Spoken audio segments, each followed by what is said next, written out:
Good evening বন্ধুরা, দেখতে পাচ্ছ রেডি হয়ে গেছি। রেডিটা কিন্তু এখন হয়নি, সেই বিকেল 4টের সময় রেডি হয়েছি। অ্যাকচুয়ালি আমাদের হাবড়ায় যাওয়ার ছিল, বাজারে কিছু কাজ ছিল, জামা কিনেছিলাম, জামা ছোট হয়েছে, এক্সচেঞ্জ করার ছিল, ওই জন্য আমরা রেডি হয়েছি। এত বৃষ্টি বেরোতে পারছিলাম না। ফাইনালি আমরা বেরোলাম আর ডিসিশন নিলাম আমরা ট্রেনে যাব, কারণ বাইকে যাওয়া যাবে না। আর মেয়েকে যেহেতু রেডি করে ফেলেছিলাম, ওই জন্য ওকে রেখেও আসতে পারলাম না, কারণ ওকে যদি রেখে আসতাম ও খুব কান্নাকাটি করতো। আজকে সারাটা দিন বৃষ্টি হয়ে গেছে, বৃষ্টি একটুও কমেনি, কিন্তু আমাদেরকে বাজারে যেতেই হবে। তো আমরা স্টেশনে চলে আসলাম আর ট্রেনেও উঠে পড়লাম। সোজা আমরা ট্রেনে করে চলে গেলাম হাবড়ায়। আমাদের হাবড়ায় টুকিটাকি কাজ ছিল, এবার বৃষ্টির মধ্যেই বেরিয়ে পড়তে হলো, যেহেতু এমার্জেন্সি কিছু কাজ ছিল। আজকে না গেলে আর চেঞ্জ করে দিত না, ডেট ওভার হয়ে যেত। তো চলো তোমরা দেখতে থাকো। আমরা এখন যাব হচ্ছে ওই বাড়িতে, মানে আমাদের হাবড়ার বাড়িতে, তারপর ওখান থেকে যাব শপিং মলে। চলো তোমরা ভিডিওটা স্কিপ না করে পুরো ভিডিওটা দেখতে থাকো। তারপর কিন্তু আমরা আমাদের বাড়িতে চলে আসলাম। এসে মেয়ে পেয়ে গেছিলো খিদে, মেয়ে বারবার ট্রেনে বলছিল মা আমার খিদে পেয়েছে। তো ট্রেনে বাড়িতে এসে আমি ওকে একটুখানি খাওয়াচ্ছি। আর দেখো দিদুনের সাথে আমার সাথে কী দুষ্টুমি করছে, আমার চুল ধরে টানছে, মানে এক মুহূর্ত এক জায়গায় সিন নেই, প্রচণ্ড দুষ্টু হয়েছে। দিদুনের সাথে খেলছে, দিদুনকে ঘোরাও করছে। যাই হোক ওখান থেকে আমরা চলে আসলাম শপিং মলে। ওকে জিজ্ঞাসা করো, দেখতে থাকো।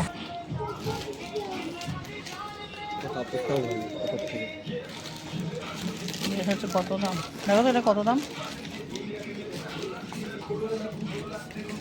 ওরা প্রণাম করতো,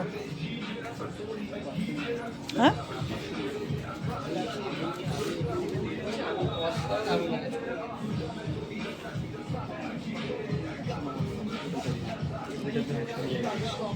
পুরো সেট ধরে না, জিজ্ঞাসা করে নাও একবার। না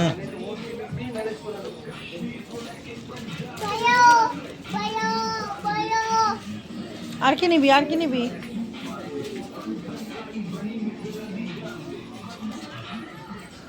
ঠিক আছে হাত দেবে না, এমনি দেখো কি নেবে।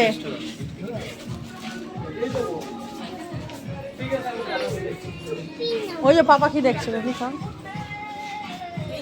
এই ড্রেসটা নেবা, এই ড্রেসটা আছে তো এই কালার।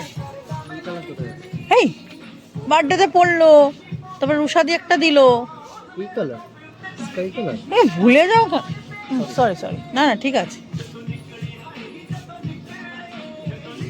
ফ্রক অনেক আছে, তার থেকে আমার ওটা ভালো লাগছে। সোনা কই, এবার সোনা কোথা গেল। তারপর কিন্তু আমরা আমাদের কাজ মিটিয়ে আবার আমরা ট্রেনে উঠে পড়েছি বাড়ি ফেরার জন্য। আর ট্রেন পুরো ফাঁকা। ট্রেনের মধ্যেও মেয়ে খুব জ্বালাতন করছিলো। আজকে জানি না মেয়ে কেন এত জ্বালাতন করছে, একবার বসছে একবার উঠছে। সাধারণত ও ট্রেনে বাসে এরকম করে না, চুপটি করে বসে থাকে। যাই হোক এখন একটু বড় হচ্ছে, দুষ্টু হচ্ছে। তো ফাইনালি আমরা বাড়ি যাচ্ছি, আমাদের কাজবাজ হয়ে গেছে। আর অদ্ভুত একটা ব্যাপার, আমরা বাড়ি থেকে বেরোনোর পর কিন্তু আর কোনো বৃষ্টি হয়নি। বাড়িতে একভাবে 4টে থেকে 7টা অবধি বসেছিলাম, অঝোরে বৃষ্টি নামছিল, কিন্তু বাড়ি থেকে যখন বেরিয়ে আমরা হাবড়ায় গেছি তখন এক ফোঁটাও বৃষ্টি হয়নি। ভালোই ঘুরেছি, মানে কাজগুলো মিটিয়ে আমরা সোজা বাড়ি চলে এসেছি। এখানে মেয়ে কী বকবক করছে, কী বলছে কে নি, খেয়েওছে আমার কাছে একটা মার। তো যাই হোক আজকের ভিডিওটা এই অবধি। চলো টাটা, গুড নাইট, সবাই ভালো থেকো, দেখা হবে পরের ভিডিওতে।